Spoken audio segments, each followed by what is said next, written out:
10 Best Picks presents the top 10 best monitor for PS4. Starting at number 10. LG 27GL83AB 27-inch. The LG 27GL83AB is a good 1440p IPS monitor with great gaming performance. It has an outstanding response time that delivers fast-moving content with almost no blur trail and an outstanding low input lag for very responsive gaming sessions. Also, this monitor supports FreeSync variable refresh rate technology and is G-Sync compatible, offering a nearly tear-free gaming experience. Unfortunately, this monitor can't display deep blacks in a dark room due to the low contrast ratio, so it's not a good choice for late-night gaming. However, it can get fairly bright, suitable for most rooms, and supports HDR, although it can't get very bright in that mode. The borders are thin and not very distracting. The bottom bezel is slightly thicker, just like on the 27GL850. The screen is very thin and won't stand out when VESA mounted. However, the stand makes the entire setup look thicker. Good peak brightness in SDR. This monitor can easily overcome glare in a bright room, and the brightness level remains unchanged with different content, which is great. The LG 27GL83AB is a good monitor for almost any use. It has remarkable motion handling and outstanding low input lag, which is great for gaming. It performs well in an office environment with its wide viewing angles and great peak brightness. Finally, its resolution and size make it a great choice for those who are looking for a monitor with good performance in media creation and multimedia. At number 9. LG 32GK650FB32. The LG 32GK650FB is a great gaming monitor and delivers decent all-around performance. It has good dark room performance, as the VI panel produces deep, uniform blacks. It has an incredibly low input lag, good peak brightness, excellent gray uniformity, and decent reflection handling. This monitor also supports FreeSync variable refresh rate, even with a recent NVIDIA card, which helps reduce screen tearing. Unfortunately, it has disappointing viewing angles, and although the response time is great, it's still slower than most 144Hz monitors, so motion might appear blurry, but there's a black frame insertion to help reduce motion blur. The 32GK650FB has a design similar to other LG monitors. It's mainly black with some red on the stand and the back.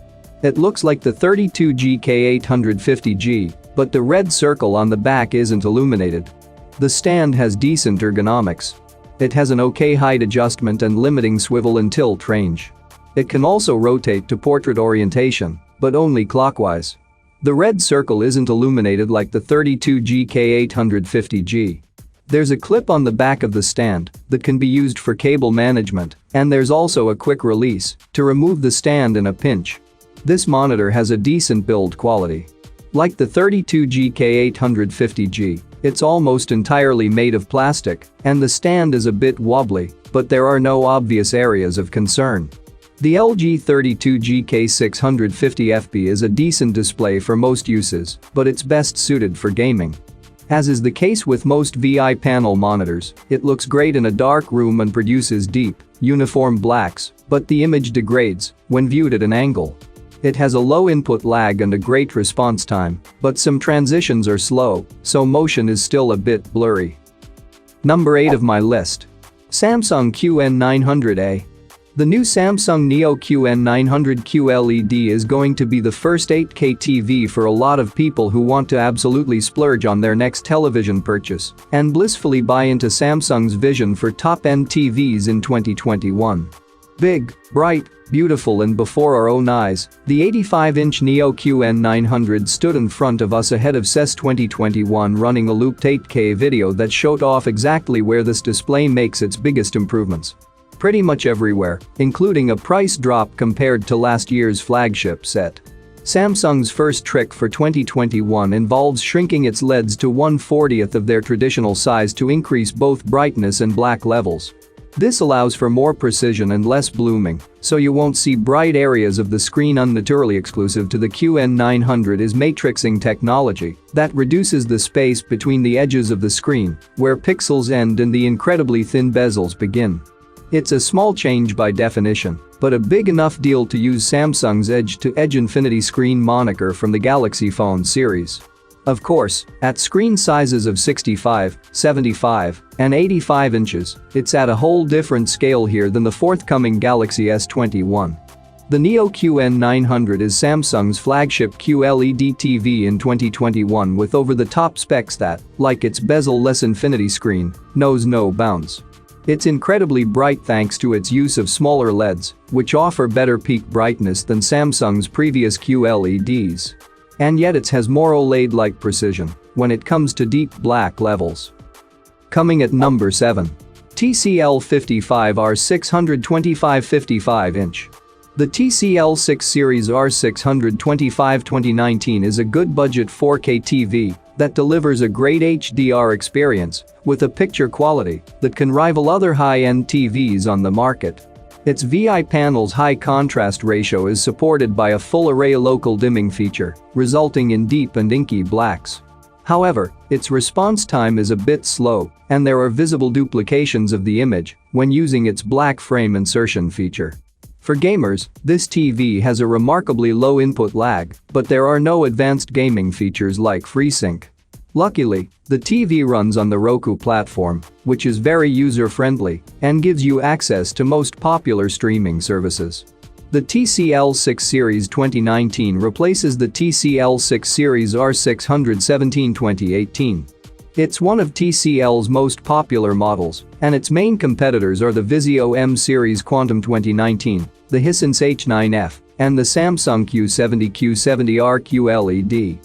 Although it was TCL's highest-end model last year, in 2019 they're releasing the TCL Q825, a high-end model designed to compete with premium models from other brands. The TCL6 Series 2019 has a great design. TCL has updated the design, adding a few nice touches, including a partial chrome finish on the feet and a glossy panel on the back. All of these changes add a premium look to this TV, and it feels solid and well built. Unfortunately, there's still no cable management. The feet are attached to the side of the TV, so it requires a table that's at least as wide as the TV. If you choose to wall mount it, there are covers included in the box to hide the mounting slots for the feet. At number 6. Samsung QN98 testing revealed that this TV does a whole lot of things right, giving you excellent contrast, searing HDR brightness, accurate colors, and a zippy, full-flavored smart platform that includes a huge range of software extras.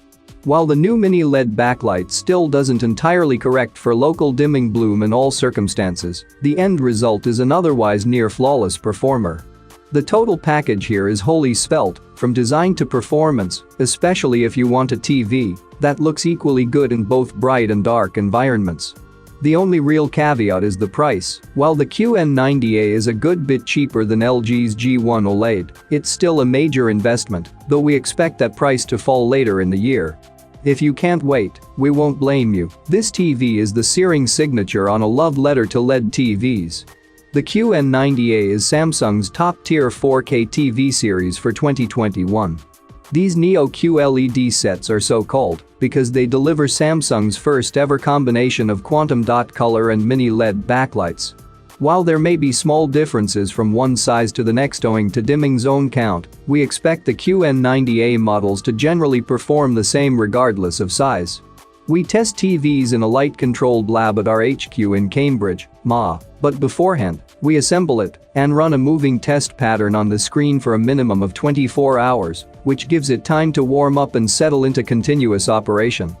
The performance data below is gathered during our suite of test procedures, most of which rely on objective lab data gathered via light measuring meters aimed at the screen during test patterns. Currently, we use different meters to measure luminance and color, but both utilize the Quantum Data 780 as signal generator to provide 4K test patterns to the TV. We use Spectracal's Kalman Ultimate software to tabulate test patterns and perform measurement sweeps.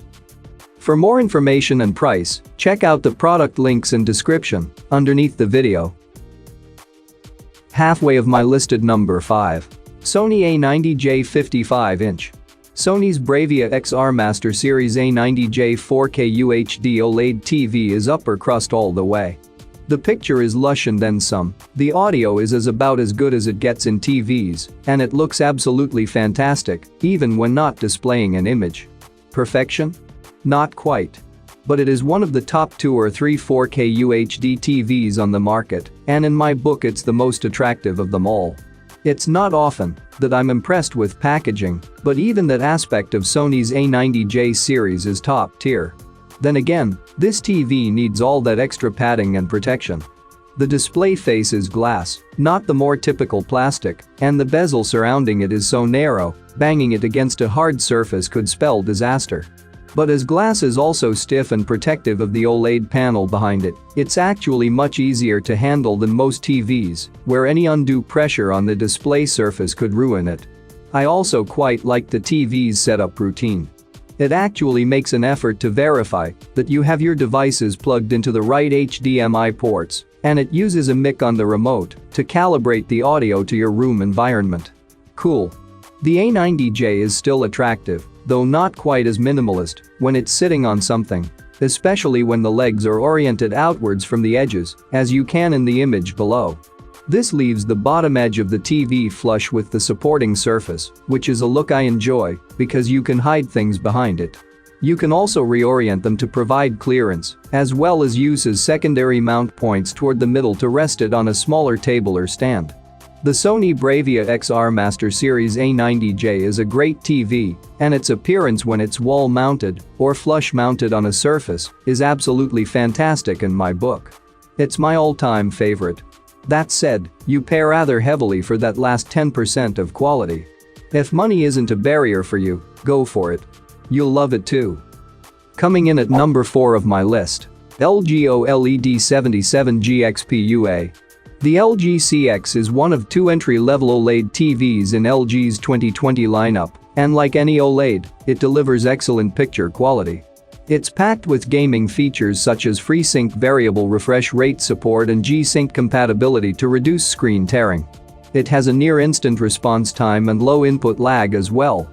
It individually turns off pixels, which results in an infinite contrast ratio and perfect black uniformity, making it a perfect choice for watching movies in dark rooms.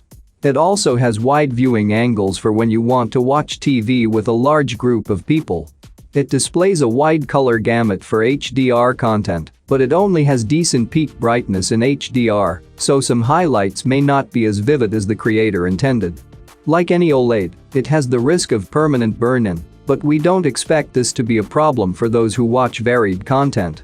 Alongside the LG BX, the LG CX OLED is one of 2 entry-level TVs in LG's 2020 OLED lineup. It's a direct replacement to the LG C9 OLED and sits below LG GX OLED.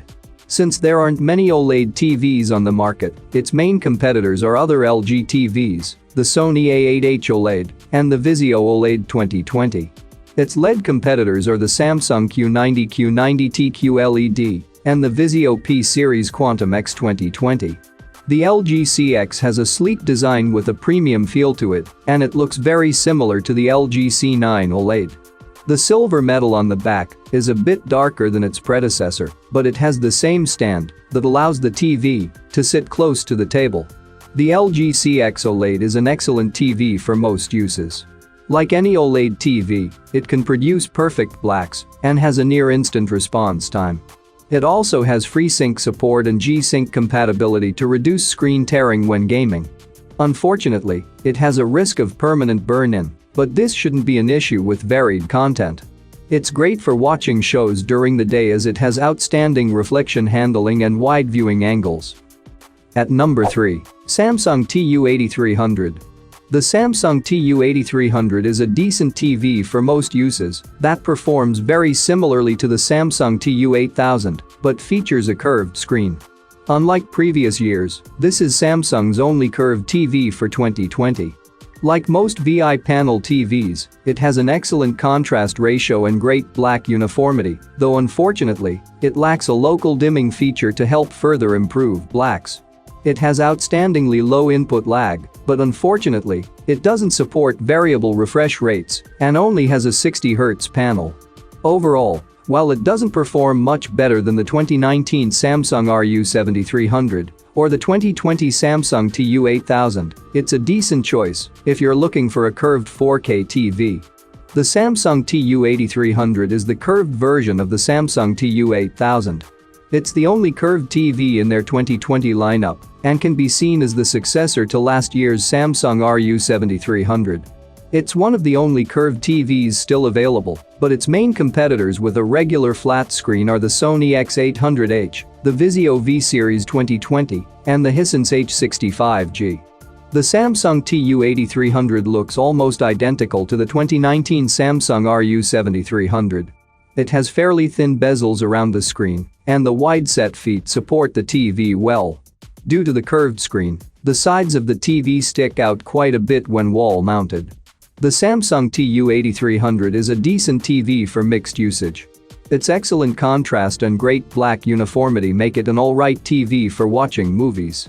Its okay peak brightness helps it overcome glare while watching TV during the day. While it's good for video games thanks to its incredibly low input lag, unfortunately, its mediocre response time means there's some motion blur with fast-moving content. Finally, fans of HDR content will likely be disappointed by its low HDR peak brightness and lack of a wide color gamut. For more information and price, check out the product links in description underneath the video. Coming at number 2, Samsung Q60T 43-inch. The Samsung Q60T QLED, which is also sold as the Samsung Q6DT at Costco and Sam's Club, is the entry-level 4K QLED from Samsung's 2020 lineup. It's a decent all-around TV, although it lacks some features that you might find on higher-end models like the Samsung Q80T QLED. It uses a VI panel with an outstanding contrast ratio and exceptional black uniformity, so it displays deep, inky blacks, especially in a dark room. The downside of a VI panel is that it has narrow viewing angles, making it ill-suited to watching with a group of friends as the image loses accuracy when viewed from the side. Gamers should appreciate its remarkably low input lag, which makes gaming feel responsive. However, it lacks support for variable refresh rate, and its response time is only passable, causing some motion blur in fast-moving scenes. The Samsung Q60T features a new stand, which is inserted into the body of the TV instead of being screwed on. This makes the setup process easier, but the feet aren't reversible. The stand supports the TV well, though there's still a bit of wobble. The back of the TV is plastic with a textured finish. It comes with clips for cable management that attach to the feet. Ours were misplaced, and so aren't shown in the photo. Some of the inputs are back-facing, so they may be harder to reach if the TV is wall-mounted. The Samsung Q60T is a decent TV for watching sports. It's well-suited to bright rooms thanks to its great peak brightness and decent reflection handling. However, its response time is mediocre, so there's some motion blur with fast-moving content like sports. It's not well-suited for watching with a larger group because its poor viewing angles give you less image accuracy when watching from the side. And number 1. Samsung QN85A. They use mini LED backlighting. It's an ADS panel, which is very similar to IPS, giving it a low native contrast ratio, but thankfully the local dimming greatly improves it in most picture modes. Unfortunately, glow from the panel and blooming may still be noticeable, especially when viewed off-center. On the upside, it has wide viewing angles, which makes it easy to watch with friends or family. It also has a great response time, resulting in smooth motion and a low input lag that makes gaming feel responsive. Gamers should also be pleased that it has FreeSync variable refresh rate, an HDMI 2.1 port, and auto low latency mode. The TV gets very bright and has exceptional reflection handling, so it's suitable for any lighting condition and glare shouldn't be an issue. Despite having a low native contrast, it has incredible HDR brightness, so it's sure to make highlights in HDR content pop. The Samsung QN85A QLED is the mid-tier 4K model from Samsung's flagship Neo QLED lineup, which is new in 2021. Neo QLEDs differ from standard QLEDs because they use mini LED backlighting. It sits just below the Samsung QN90A LED, and it differs from previous Samsung flagship TVs because it uses an ADS panel, which is a very similar technology to IPS. Its main competitors are LG's Mini LED QNED TVs and Sony's 2021 4K TVs. To learn more about the broader 2021 TV market, see here. It feels well built overall. It's mostly plastic, aside from parts of the stand and the borders, which are metal. There's some flex to the back panel, especially near the inputs and the center, but it shouldn't be an issue with normal use. The Samsung QN85A is great for mixed usage. It performs very well in bright settings thanks to its high brightness and exceptional reflection handling. It's less suited to dark room viewing or gaming because its ADS panel has a low native contrast ratio, although it's improved by local dimming. The fast response time results in clear motion in sports or video games, and the low input lag makes the TV feel responsive. HDR content looks great as well due to its wide color gamut and high HDR brightness that makes highlights pop. For more information and price, check out the product links in description underneath the video. Thank you for watching this video. Please subscribe my channel, share this video and hit the like button.